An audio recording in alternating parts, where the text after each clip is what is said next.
I've been speaking to several Aam Aadmi Party leaders, and one very senior member of the party, Atishi, told me, we will keep pricking Modi till the time he responds. He has to take cognizance, he has to take notice, he has to charge us. How can he ignore us? This has been playing in the minds of Aam Aadmi Party leaders for a while. Just one second, Dr. Swami, I'm coming back to you.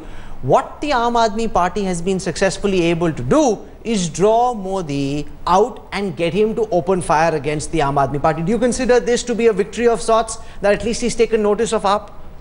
I think, Rahul, what has happened is that there has been this entire farce that is built around the development model, the so-called development model of Gujarat. You're not answering my question. No, I'll come to that. And I think you must come to it straight up. No, absolutely. You have to first listen to me before you start bullying me on that. No, I'm not bullying you. I'm just asking you. I've asked you a straight question. Respond. So I'm saying that as soon as this farce has started falling apart, Narendra Modi has sort of fallen to the level of the Twitter trolls that BJP employs. And instead of actually responding to the serious questions that have been put, apart from the false responses, in fact factually incorrect responses put out by the Gujarat government this morning, but apart from that, so what evidence do you have that those responses are not correct? But Mr. Narendra Modi himself has gone down to the level of a Twitter troll by calling Arvind Kejriwal AK-49. I mean, this doesn't reflect very well on someone who's going to be a prime ministerial candidate. Subramaniam Swami, Narendra Modi is stooping to the level of a Twitter troll, charges Atishi. Instead of answering the substantive questions, he is behaving as if he's taking on Arvind Kejriwal not in the public space but on Twitter, sir. Well, I mean, they can say anything, but the fact is that Narendra Modi has taken them head-on on the substantive questions. They filed some 16 questions when Kejriwal last turned up in Gujarat. He's answered them, and let Mr. Kejriwal answer that, because he's been telling lies all over the place. And secondly, the question of Kashmir is a very important question. And it's a question of our national integrity and national security.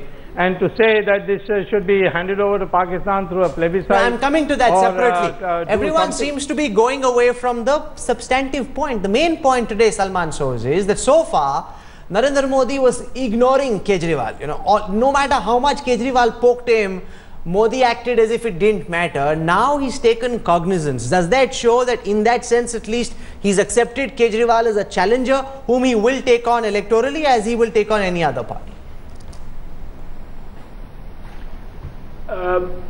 No, Rahul. There's only a little bit of a change from his usual tired speeches that Mr. Modi gives out routinely now. They're so boring.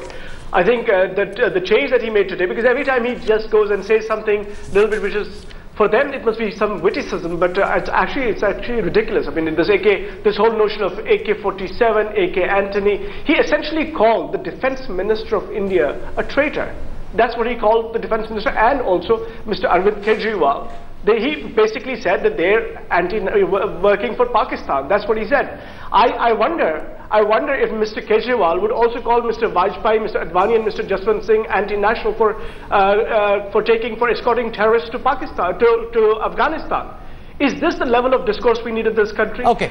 Now, the level of discourse is a separate argument. I want to come on the principal charge that Arvind Kejriwal makes. He says that Kashmir is the weak point in the Aam Aadmi Party manifesto. It doesn't exist yet, but at least in its worldview, and that they have a very feeble pro-Pakistan line. But before I ask Atishi that question, I want to play out responses from Narendra Modi's rally in Delhi. Just minutes before Centre State started, he made another comment, took another pot shot at Arvind Kejriwal. Let's listen to what Modi said the second time in the day.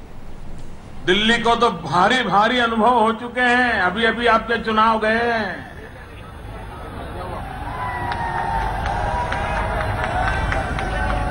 और कांग्रेस की एक party और कांग्रेस भी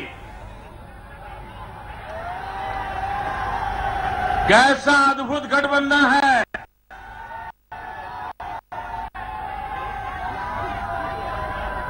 कांग्रेस समर्थन से पहले सरकार बनाओ, फिर कांग्रेस की मदद करने के लिए देश भर में दौरा करने के लिए सरकार से इस्तीफा दो और पिछले दरवाजे से पूरी सरकार दिल्ली का कारोबार कांग्रेस के हाथ में दे दो। क्यों? कांग्रेस को गालियां देकर के वोट लेना, और फिर कांग्रेस की गोद में बैठ करके कांग्रेस की मदद करने के लिए नए नए कारनामे करते रहना। दिल्ली की जनता इनको बराबर जान गई है कि कांग्रेस की बी टीम है और ये कांग्रेस की बी टीम कांग्रेस का भला करना, यही उनका मकसद है। उनको हिंदुस्तान की भलाई से कोई लेना देना नहीं।